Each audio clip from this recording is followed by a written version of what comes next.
Picture this. The sky turns this heavy, bruised purple. The wind starts howling against the windows, and suddenly, a torrential summer thunderstorm is absolutely hammering down on your home. In this explainer, we're zeroing in on your home's very first line of defense, the roof, and why weather is the ultimate villain that tests it. Welcome to the anatomy of a fix. It's an incredibly frustrating reality for so many homeowners, right? You pay good money for a professional repair, or maybe you kill an entire weekend doing it yourself, and then, boom, a year later, a heavy rain hits, and there is that dreaded water stain on the ceiling all over again. So why do most roof waterproofing jobs fail in just a few short years? Well, it actually comes down to the entire process, not just some magic product you buy off the shelf. But here's a bit of a plot twist. As our source perfectly puts it, waterproofing starts on foot, not with a paintbrush. So for anyone who thought waterproofing was just slapping a thick coat of rubberized paint up there and calling it a day, this completely changes the game. True waterproofing is a highly comprehensive system.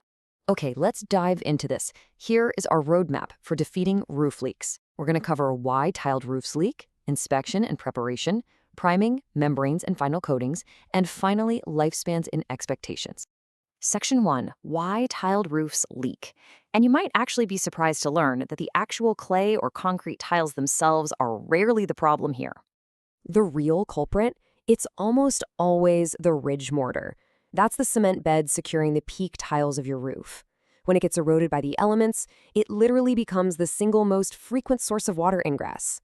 The reality is that wind-driven rain is going to find gaps in this crumbling mortar much, much faster than it could ever pass through the main tile field itself. And this brilliantly illustrates why that mortar fails so predictably. It's up against very specific environmental stressors. We're talking sharp daily temperature swings, long dry spells, heavy summer rain, and intense UV exposure. Day after day, this constant thermal expansion and contraction just stresses the cement until it eventually gives up and cracks. Moving on to Section 2, inspection and preparation. Now that we know the villain is cracked mortar, let's look at what it actually takes to fix it.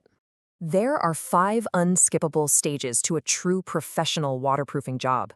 You've got to inspect for cracks and gaps on foot, clear away the dust and moss, repair the damaged ridge mortar, prime the porous areas, and finally, apply a flexible waterproof coating. Following this exact progression, step by step, is the absolute secret to a fix that survives the elements.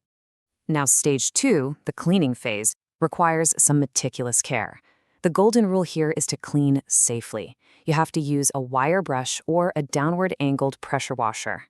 Why downward? Well, strictly to avoid forcing high-pressure water up under the tiles, which would essentially flood your own living room.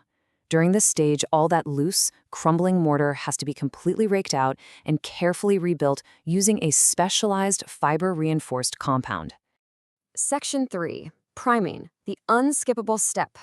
Seriously, if you're taking notes on this explainer, circle this part, because skipping this stage is the fatal flaw of almost all failed DIY jobs. So, the crucial point is this. Look at an untreated porous surface. If you apply a coating directly to it, the product has literally zero grip.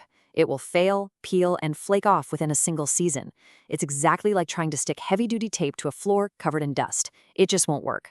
But on a prime surface, a deep penetrating liquid is worked into the tiles. It locks down all those loose particles, giving your expensive top coats a highly stable, long-lasting bond. And this careful prep work is especially vital for the more complex, tricky parts of your roof. Think vulnerable penetrations like vents, solar panel mounts, chimney flashings, and parapet walls. Because these interrupt the standard tiles, they rely entirely on flexible sealants like polyurethane. If you use a rigid product here, it's going to instantly snap the second the roof expands in the afternoon heat. Section 4, membranes and final coatings. This is where the physical water barrier finally comes to life. Here is the absolute secret weapon used by the pros. A reinforcing polyester membrane is physically embedded straight into a wet base coat along all of those weak spots we identified. This is huge because a flexible membrane actually bridges the structural gaps and movement in the mortar without tearing. A simple liquid paint coating alone just cannot handle that kind of shifting. Once that reinforcing membrane has fully cured, you need 2 to 3 essential top coats of UV-resistant acrylic painted directly over it. This creates the ultimate seamless, water-shedding finish to protect the layers underneath. Finally, Section 5, Lifespans and Expectations. You've done the work. So what kind of longevity can you actually expect when all 5 of these strict steps are followed to the letter? Now, what's really interesting about this is how matching this specific method to the exact roof problem guarantees some serious, decade-long lifespans. A penetrating treatment on terracotta or clay, that preserves the look and lasts 8 to 12 years. Ridge rebedding for cracked mortar fixes your main leak source and can push up to 15 years. Acrylic membranes are amazing for ridges and flex with the temperature for 8 to 12 years. And for tricky valleys dealing with standing water, a heavy-duty torch-on bitumen system handles the ponding and easily lasts 10 to 15 years.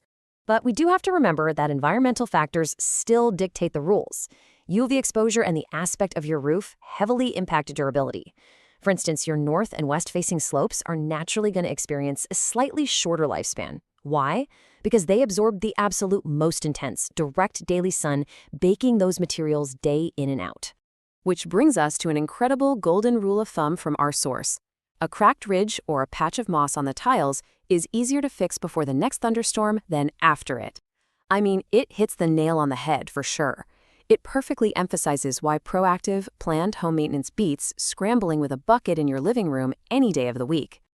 And that leaves us with this final provocative thought. If a massive storm hit tonight, would your roof's mortar successfully hold the line, or is it already quietly counting down to a leak? It's definitely a compelling reason to go grab a ladder or call in an expert and inspect those ridges before the clouds roll in.